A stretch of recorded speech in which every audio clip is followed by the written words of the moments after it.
Hello mga mare, welcome to my mini vlog.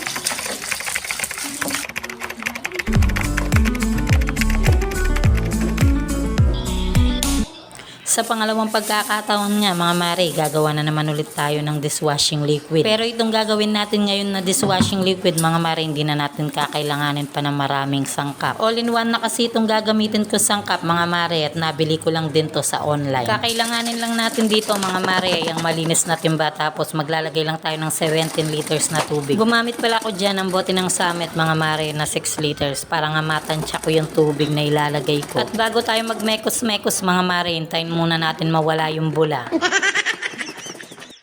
Kahoy pala yung ginamit ko na panghalo dyan mga mare, para kaagad na lang matunaw yung dishwashing liquid na nabili ko mga mare. At ayan na nga, imekos-mekos na natin yan minsan hanggang sa matunaw yung mga solusyon.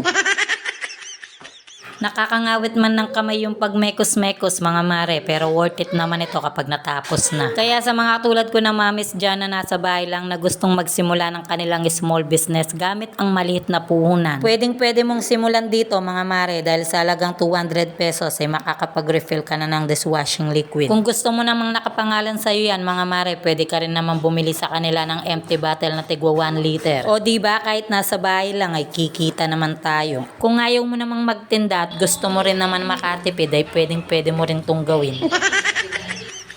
At ayun na nga mga mare, nakagawa ko ng 20 liters na dishwashing liquid. Kung ibebenta ko to ng 35 pesos per 1 liter mga mare, ay kikita talaga ako dito. Biruin nyo na yung 300 pesos ko na puhunan dito mga mare ay nagdoble. Pero ako mga mare, hindi po ako nagbebenta ng dishwashing liquid dahil ipapamigay ko lang po ito sa mga lucky sharer ko. Dahil kahit papaano makabawas naman sa gastusin nila. O siya, ilalagay ko na lang yung link dito sa comment section. Alam ko naman na bet mo to.